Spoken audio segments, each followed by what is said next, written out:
After 14 years, my husband sneered, "You'll never understand power," as he toasted with a group of executives who didn't know I owned 49% of their stock. "She's just a stay-at-home nobody," he smirked. 6 months later, they voted me in as chairwoman. His face as he read the memo? Like watching a puppet get cut from its strings. My 45 female husband, 48 male, mocked me in front of his executives, calling me a stay-at-home nobody. What he didn't know? I owned 49% of his company. 6 months later, I took his seat as chairwoman. His face when he found out. I'll never forget it. That's what drew me to him in the beginning, actually. I met him when I was 27, working in equity strategy for a firm in Bellevue. I was sharp, ambitious, really driven. Travis was magnetic. He worked in tech finance and had this energy, like everything he touched turned to gold. We had this whirlwind romance that felt like a stock I should have known better than to bet on, but I did anyway. We got married in 2009. Our daughter, Isla, was born in 2011 after a rough pregnancy that left me in the hospital more than I care to remember. By the time she was born, I'd been out of work for almost a year, and I never ended up going back. We made the mutual decision that I'd stay home and raise Isla. And honestly, at the time, it felt right. Travis's career was exploding. He joined Solvix Systems as a senior analyst and moved up to CFO within 5 years. They went public shortly after. Suddenly, we were living in a 6-bedroom colonial in Medina, vacationing in Tuscany, sending Isla to Lakeside. From the outside, it looked like a dream. But the reality was, I slowly started fading. It wasn't anything obvious. Travis never yelled, never raised a hand. But over time, the way he looked at me changed. He stopped asking what I thought about his work. I became the manager of the household. When I brought up trying to go back to work part-time, he said, "Why would you do that? You're amazing at what you do here." It sounded like a compliment, but it felt like a cage. I felt like I was disappearing. Fast forward to last October. Travis invited me to this corporate event, an executive mixer on the rooftop of the Skyloft Hotel in Seattle. He said it would be good to get out, which is Travis speak for show face, smile, and stay quiet. I wore a navy dress, the one he always liked. We got there a little after 7. The view was gorgeous, Elliott Bay glowing under the skyline, ferries lit up like floating parties. I remember thinking, God, I miss the city. Travis disappeared quickly into a circle of suits, investors, executives, probably a few VCs. I stood by the bar with a glass of wine, making small talk with a couple of the other wives. One woman asked if I worked, and when I said no, she smiled and said, "That's nice." It's so good to see a woman who supports her husband's dreams. That stuck with me. Supports his dreams. About an hour in, I drifted toward the balcony where Travis was laughing with 3 men I didn't recognize. I wasn't trying to eavesdrop. I wasn't even trying to get close. But I froze when I heard my name. "She's just a stay-at-home nobody," Travis said, laughing. Someone chuckled and asked, "She doesn't poke around the company stuff at all?" "Please," Travis said. "She still asks me how dividends work." They all laughed. Then he said it. "You'll never understand power, sweetheart." I couldn't breathe. I wasn't even angry at first. I was just numb. Like I'd been erased right in front of people who didn't even know my name. I left the balcony, went into the bathroom, and sat on the toilet lid for almost 20 minutes. I didn't cry. I didn't even text him. I just sat there and thought, you forgot who I was. Because here's the thing Travis didn't know, or maybe he forgot. When I left my job, I didn't cash out my investments. I didn't touch my trust fund either. My grandfather, an old-school shipping magnate from Oregon, left me a sizable portfolio when he passed. I always figured it was for Isla's future, or maybe mine if I ever wanted to start a business. But in that bathroom stall, I decided I was going to use it for something else. I went home that night and didn't say a word. Travis got in bed, checked his phone, kissed my shoulder, and fell asleep like nothing had happened. I lay there in the dark, remembering everything I'd given up. Everything he took for granted. Over the next 4 months, I started researching. I dusted off my finance degree, logged into old accounts, reconnected with a couple of contacts from my Rainier and Hill days, and got a full picture of Solvix's stock structure. And it turns out, their board had a serious vulnerability. 2 of their major stakeholders, a retired investor in Palm Springs and a private trust in Vancouver, were quietly selling off shares. Through a combination of discrete LLCs and secondary market purchases, I started buying. Slowly, carefully. By February, I owned 48.7% of Solvix Systems voting stock. And Travis? Still thought I was asking him to fix the dishwasher. Then came the shareholders' meeting in April. I wore a blazer and slacks. Minimal makeup. Pearl studs. I didn't tell Travis I was going. Didn't need to. He was already at the Four Seasons downtown when I arrived. I sat in the third row. He was on stage, basking in the glow of projected graphs and quarterly growth projections. As chairman, he was saying, "I'm proud to report a 12.4% increase in point of order," I said loudly. He looked up. Stunned. "Excuse me?" I stood. "My name is Marissa Caldwell. I represent 48.7% of voting shares in Solvik Systems and request a vote of no confidence in the current chair." There was a silence that felt like a pressure drop in the room. One of the attorneys from the board stood and cleared his throat. "She's within her rights." Travis looked like he'd been slapped. "What the HLL is going on?" he hissed as people began murmuring. A woman 2 rows behind me raised her hand. "My proxy has been transferred to Ms. Caldwell." Another man nodded. "Mine too." We voted. Final tally, 53.2% in favor of removing Travis Caldwell as chairman of the board. I was elected interim chairwoman by the end of the hour. Travis didn't speak to me the entire ride home. It's been a few months now. I've kept things professional, no scorched earth, no public humiliation. Just the quiet, steady reassertion of my identity. He asked for a separation last week. I said okay. He wanted to keep the house. I let him. I wanted the lake cabin. He laughed and said, "You've never even liked that place." I smiled. "I do now. And Isla? She knows.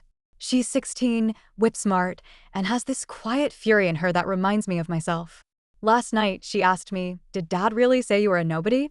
I nodded. She said, 'He's an idiot.' Anyway, I don't know what's next. I'm still figuring it out. I didn't write this for revenge points or applause. I wrote it because maybe someone out there needed to hear that it's never too late to remember who you are. Even if they forgot. Even if you forgot. You're not invisible. And power? It's not what they think it is. Sometimes, it's just finally standing up and saying, 'I'm here.'" After that meeting, everything shifted. It wasn't immediate, but it was noticeable, like a tightrope had snapped somewhere between us and neither of us had realized how high we were until we hit the ground. We were technically still married, still living under the same roof, but we barely crossed paths unless we had to. The tension in the house was thick, like it had a shape and weight. Every word exchanged felt like it had to pass through a filter of pride and shame before it reached the other person. The morning after the shareholder vote, Travis didn't come home. I think he stayed at his office downtown, or with one of his colleagues, maybe. I didn't ask. I didn't need to. When he finally walked through the front door the next day, his shirt was wrinkled, and his eyes were bloodshot. He dropped his briefcase by the stairs, looked at me, and said, "You embarrassed me." I was sitting at the kitchen island with a coffee, scrolling through onboarding reports from Solvix's HR department.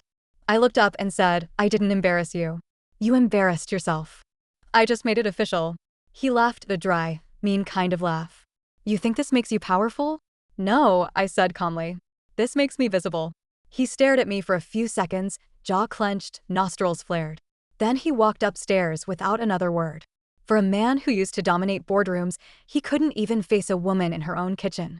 That week, I held my first executive meeting as chairwoman. I kept it short, strategic, clean.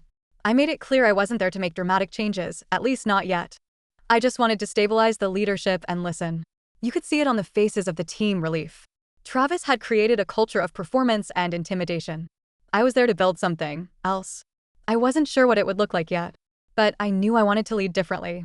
Back home, things got colder. He was still in denial, I think.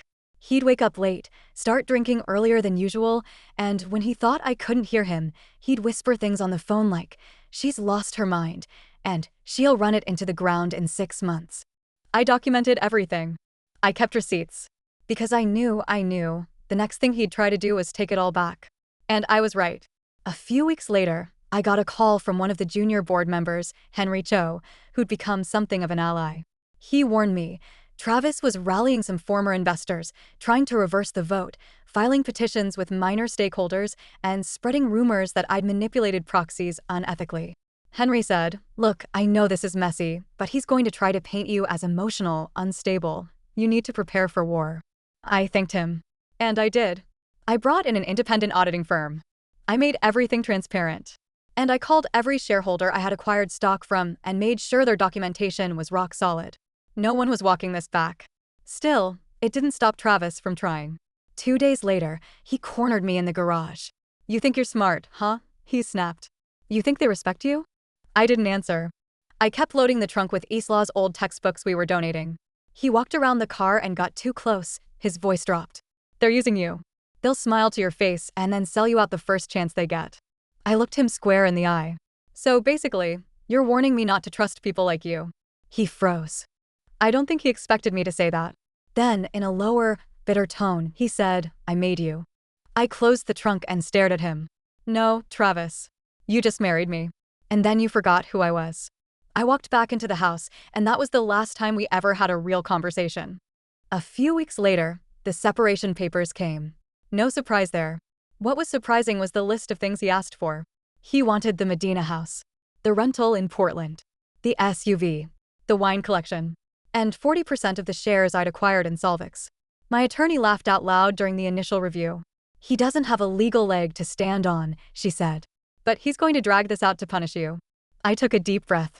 I knew that would be his play. Travis couldn't win gracefully, he had to hurt something on his way down. But what he didn't realize was, I'd already lost the version of him I once loved. There was nothing left for me to protect. The court battle dragged on for months. And it wasn't the money or the shares or the properties that got to me, it was the emails, the depositions, the letters from his lawyer calling me unstable, questioning my sudden interest in finance, painting me as some desperate, bored housewife who'd stumbled into power by accident. It was laughable, but it still stung. And the worst part? Isla. She heard more than she should have. Of course she did. She's not stupid. She knew something was happening between us. She started sleeping with her door closed, eating dinner quickly and retreating to her room, headphones on. One night, I knocked. She didn't answer, but the door wasn't locked. She was sitting on her bed, eyes red. You okay? I asked gently. She shrugged. Dad said you stole from him. My stomach dropped. He said that? She nodded. He said you were ruining everything. I sat on the edge of her bed, searching for words that wouldn't sound like a parent trying too hard. I didn't steal anything, Isla, I said. What I did was remember who I am. And I'm sorry it's been hard to live in the middle of it. She was quiet for a long time. Then she whispered, he's not the same. I squeezed her hand. Neither am I. The most surreal moment came not long after that, when I got a call from the Solvix board's legal counsel informing me that Travis had formally resigned from all board activity and was moving to New York to pursue other ventures. Just like that. No email. No text. Nothing. He walked away from the company like it had never mattered. Like I'd never mattered. But I didn't feel triumphant. Not really. I just felt untethered. He was gone. The war was over. And I was sitting in an office with glass walls and a corner view of the Puget Sound, wondering what the HLL came next. And yet, in the middle of all that, something strange happened. For the first time in years, I started breathing differently. Freer. Like my ribs had more room. Like my voice didn't have to pass through a filter before it left my throat. Isla and I started talking more. We cooked together, something we hadn't done in forever. We went to the art museum one Saturday and sat on a bench in front of the Chihuly sculptures for half an hour without saying a word. She leaned her head on my shoulder and said, I like this version of us. So do I.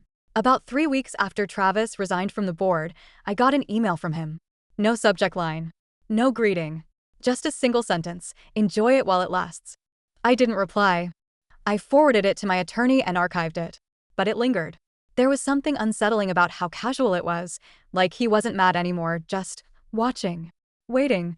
And Travis was always better at long games than short ones. That was what made him dangerous. At the same time, Solvix was adjusting to the leadership shift. I was in back-to-back strategy meetings most days, reviewing vendor contracts, overseeing restructuring proposals, and preparing for a major audit that had been delayed 3 quarters in a row before I stepped in. There were problems everywhere, buried under years of, we'll deal with that later. And of course, I couldn't do it all myself. So I needed a new CFO. That's where Brennan came in. Brennan Fletcher, 42, originally from Denver. He was one of those unassuming, brainy types who could rattle off financial models in his sleep, but didn't have the sharp ego of the typical executive crowd. We met through a mutual contact at a fintech firm in San Francisco who described him as someone who knows when to speak and when to shut up. He flew up for an interview, and within 20 minutes of talking to him, I knew he was it. He didn't flinch when I told him the company had been mismanaged at the top level. He didn't sugarcoat the restructuring pain ahead. But he also didn't look at me like I was some novelty in heels sitting behind a desk I hadn't earned. I remember asking him during our last round of interviews, why would you leave a stable role for this mess? He smiled, completely unfazed. Because sometimes you don't fix what's broken, you build something new with the parts that still work. We brought him on as interim CFO. And within the first 2 weeks, he'd already implemented 2 of the reporting systems I'd been pushing for since January. We were finally moving forward. Naturally, that's when Travis reemerged. It started with little things. A contact at a VC firm in Palo Alto mentioned over lunch that Travis had been speaking poorly about the current board direction. Then an email thread leaked between one of the junior advisors and a startup partner. Travis had apparently warned them about a reckless and overly emotional executive leadership shift. The implication was clear: I was dangerous. And then there was the podcast. Oh yes, Travis, ever the smooth talker, appeared on an industry podcast hosted by one of his old Stanford buddies. It was a casual conversation about the challenges of leadership transitions, and I wasn't named, but I didn't need to be. Anyone who knew him, or me, knew who he was talking about. At one point, he said, and I quote, "You can't take someone out of domesticity and expect them to understand scale, enterprise systems, or market timing. Leadership takes more than spreadsheets and self-righteousness." Self-righteousness.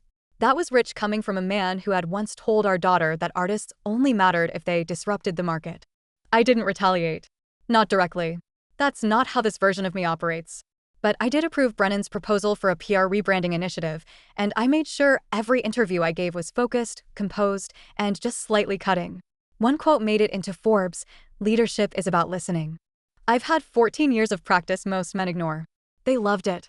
At home, things were still delicate.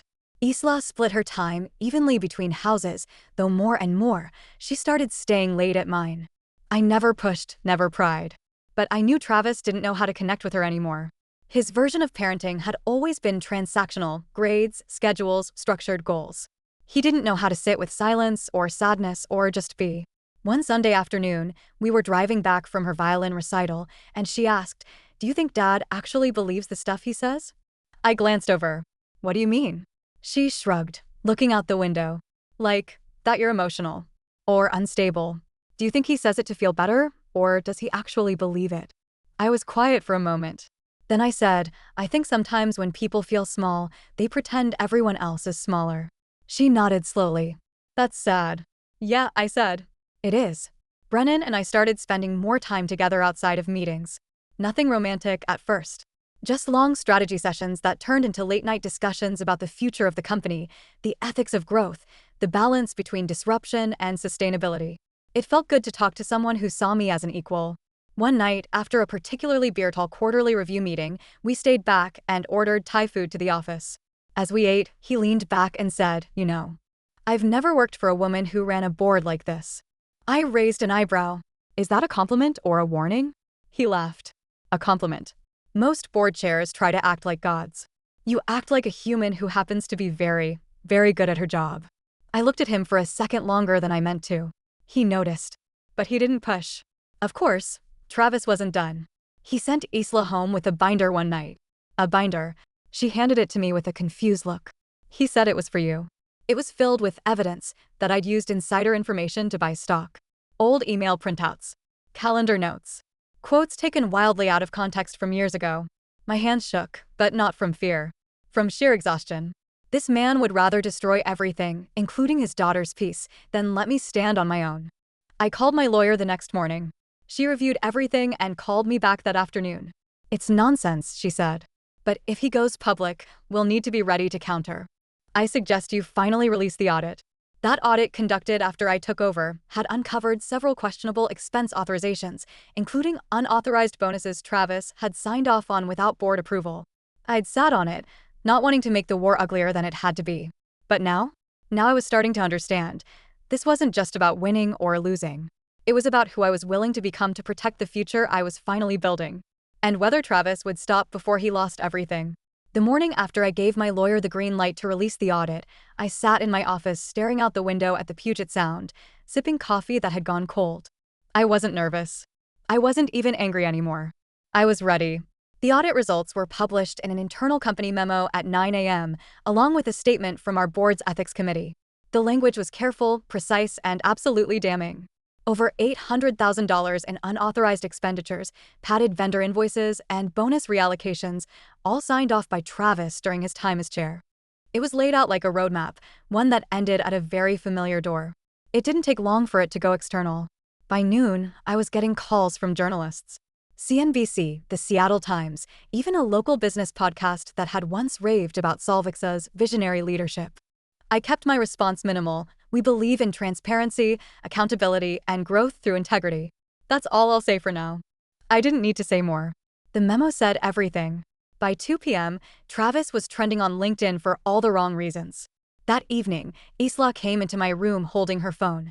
"Is this true?" she asked, showing me a Reddit thread full of anonymous employees confirming Travis's toxic behavior, corroborating his mismanagement, and linking it to the audit.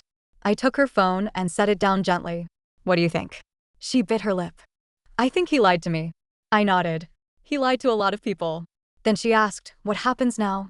I didn't have an answer at the time, but fate had one ready. 2 days later, I was in my office when Brennan stepped in, holding his laptop like it was radioactive. "Marissa, you're going to want to see this."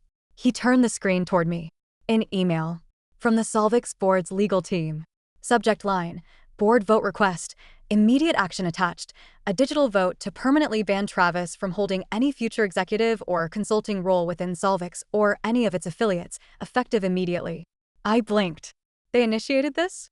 He nodded. "You didn't even ask for it. It's unanimous." I clicked the vote button. Yes, it was done. He would never set foot in Solvix's executive spaces again. No consulting gigs. No advisory roles. No shadow influence. Not just removed. Erased. But that wasn't the end. A few weeks later, I was invited to a private gala for women in tech leadership, an event I'd never have been on the guest list for a year ago. Brennan offered to go with me, and I said yes, surprising myself. I wore a navy silk dress with silver accents. Not for Travis. Not for anyone. Just for me. When we arrived, the first person I saw was Janet Glenwood, one of the women who had stood at that rooftop party while Travis made his little speech about stay-at-home nobodies. She did a visible double take when she saw me. "Oh my God, Marissa," she said, forcing a smile. "I didn't know you were a chairwoman." I offered. "Yeah, 6 months now." She laughed, awkwardly. "Well, congratulations. You've really grown into the role." I looked her dead in the eye. "I didn't grow into anything. I was always this. You just weren't looking." She nodded, flustered, and wandered off into the crowd. Brennan leaned in. That was satisfying to watch. It was satisfying to say. A few days later, I got a package. No return address, but the handwriting was familiar. Inside was a letter. From Travis. "Marissa, I've had time to reflect. You were right. I didn't just underestimate you, I ignored you. And the truth is, you were always smarter than me. I built a company on power plays. You rebuilt it on people. You deserve everything you've achieved. That said, if you ever choose to sell your shares or step down, I'd appreciate the courtesy of a conversation." I didn't write back. I didn't need to. But I did frame the letter and hang it behind the door in my office. A quiet reminder that some apologies come not in the hope of forgiveness, but in the pain of defeat. As for Isla, things got easier. Brighter. She started drawing again, something she'd given up for 2 years. One night she showed me a sketch she was working on. It was a woman standing at the edge of a cliff, looking out over a valley full of lights. I asked, "Is that you?" She shook her head. "It's you. Brennan and we're still figuring things out. There's something there. But this isn't about a love story. This is about my story." And it ended not with screaming or loss or pain, but with a quiet click of a vote. And a smirk. A small, satisfied smirk. Because revenge? Real revenge? Isn't screaming, "I told you so." It's calmly reading the memo aloud at the board table, looking up at the man who once laughed at you, and watching his face fall like a puppet cut from its strings.